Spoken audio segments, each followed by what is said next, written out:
it's the process of cold process soap.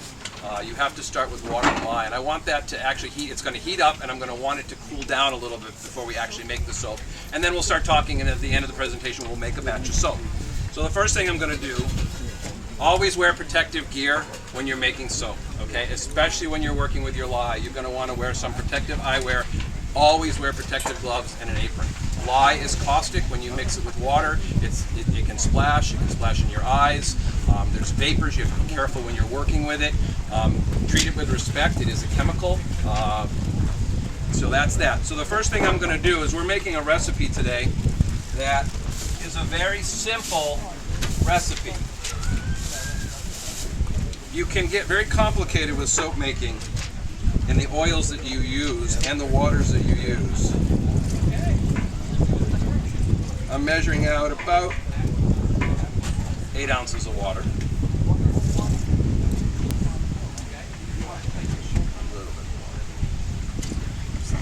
And we're also using something called sodium lactate.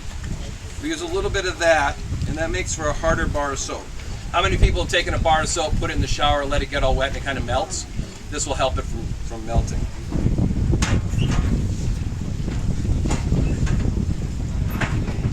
About 2 ounces. Are you a soap maker? Who's soap makers? Okay, awesome. Who learned from Ann Fisher in Medway? Okay, I've got my water and my sodium lactate sitting right here. The next thing I'm going to do is I'm going to measure out my lye. And this is sort of the scary part. You just want to be very careful with handling the lye. It comes in a box like this, 10 pounds. You can buy it online. That's probably the best place to buy it. Unless you know Ann, you can buy it directly from her. She's in Medway. I have a sheet here, actually. Nancy, do you want to hand those out to people? That'd be great. Thank you. Because of the world that we live in and the terrorism in our world, they now monitor when you buy lye because you can do pretty bad things with it. So if you buy more than 50 pounds, they want to know your name and number. Yes? Sodium hydroxide, yep. Potassium hydroxide is also a type of lye, and that's used to make a liquid soap. We're making hard soaps here. Does lye get old? No, but it can absorb moisture and it can get liquefied, like just being in the bag. Oh, I have some in a sealed container that I bought a long time ago. Okay. All right, I'm going to pour this lye in here, and hopefully the wind will not blow anything around.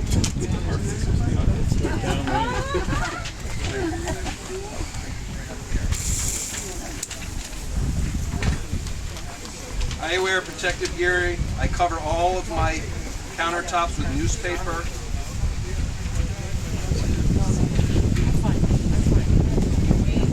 I am weighing everything out. There's a very specific recipe. We'll get into that in a second. I'm using 5.8 ounces.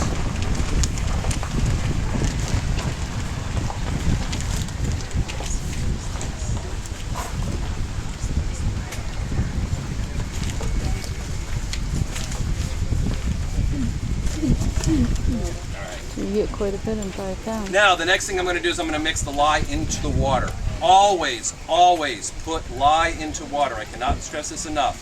If you put your lye in a container and add water, it can sort of explode. So you very carefully want to do this. I want to do this downwind. I do not want to be upwind from it. Usually, if I'm doing it in the house, I'll wear a protective mask while I'm mixing up my lies. I'm going to pour this very carefully into here. There's no reaction, except this is going to get very, very hot.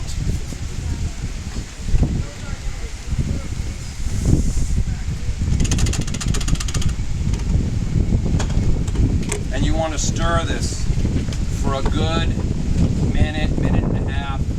Where's my other soapers? I can actually smell the vapors. Can you smell them? You can smell it? No, I can't, but I can. Yeah, and the vapors can actually burn you. So I do recommend wearing even a protective mask while you're doing this part of the soap making. Nope, just to get a good plastic. You don't want to use one of these plastic cups or anything like a big plastic. You want to use a hard plastic, usually with a top on it, but I don't have any tops for this one. So. This gets up to about 240 degrees. I want this to cool down. Sometimes when I'm making soap, I'll actually put this into a ice bath to cool it down quickly. I go into high production and I make about 11 batches at a time.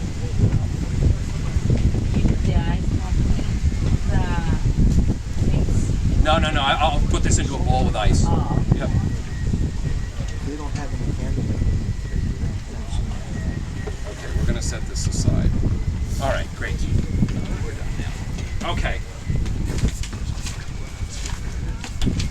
All right. Take these off. We're going to let that sit for a little while. All right. I was asked to do this presentation about products of the hive. We all know what the main products of the hive are. A lot of us don't know what else can be made. Honey and beeswax can be put into many, many different products. Everything from face creams, lotions, lip balms. We all know about candles. And soap is one of those. My recipe actually uses honey and beeswax in the soap. The honey makes for a harder bar, and the beeswax makes for a harder bar, and the honey acts as a humectant, drawing moisture into the skin. I've been doing this now for about 7 years. We started this in our club as a fun thing to do in the fall with Ann Fisher out of Molly's Apothecary in Medway. The first time we did it, she owned a nail salon, and she cleared out the entire nail salon and set up 3 tables, and we had 20-something people in there for our first soap making class. We've been doing that every year since. So if you're interested and you live close to Medway, give her a call. You can do individual classes, you can set them up for your club. I know Worcester County. Who's from Worcester County here? Okay, I know you guys she came to the club, right? She did. Yeah, she's an awesome lady. Most soapers out there know her quite well. I do want to caution people, this is something to take seriously because you're dealing with lye, but the end product is a bar of soap, and unless you do your job properly, that bar of soap can actually cause damage. So don't think that you're going to go in, take a class, learn how to make soap, and then take the soaping world by storm and go out there and start making soap and selling it. I would suggest that you gain quite a bit of experience before you get out there and start selling soap. Who here sells a line of bee products? Okay, so with your bee products, do you sell soap? Do you make soap or do you sell them? Yes, I do. Yeah, and how long did you practice? A few times before? Definitely. Definitely, okay, yeah. I have guinea pigs that I asked to help me test my products. Awesome. And one of the things that Ann taught me, and this is a little on the bizarre side, when we make a bar of soap, we make it into a batch. We pour it into a mold like this. We get 12 bars out of there. When I go to cut my bars, I actually pick up my bar of soap and I touch it to my tongue. That way I know this soap is good, and if I get a zap, like a 9-volt battery, it's a bad bar of soap, and I'm not going to sell it. I'm going to put it aside. I'm going to probably get rid of it if I get that zap. Did Ann teach you that? Yeah. And in 8 years or 7 years of doing this, I've had 1 batch go bad on me. Is that because there's too much lye in it or something? To be honest with you, sometimes either I was doing too much or I didn't add something right. Yeah, probably it's too much lye gives you that zap. Not enough lye is going to give you an extra fatty soap, which will be very soft. Can you take that soap with too much lye and just add it to? No, do you know what? I don't want to mess with it. I just get rid of it. It's not worth it to try to fix it or do something else with it. I just absolutely get rid of it. Which is the best way to dispose of it? Throw it away. Right. Just throw it in the trash. Yep. That ends up in the landfill. It's just soap and lye. It's gonna break down. It's just I wouldn't use it on my skin. It's totally fine. It'll break down. I just throw it in the trash. You could, yeah, you probably get it's soap. It'll actually Cleans the toilet. It'll clean the toilet. You'll get some bubbles in your toilet bowl. Yeah. I want to talk a little bit about the history of soap making. I've been telling this story for a while now, and I just found out yesterday that it's not a true story. It's mythology. Sapon, there was supposedly a mountain outside of Italy called Sapo, S-A-P-O. This is now mythology, that they did sacrifices on the mountain, animal sacrifices and wood ash.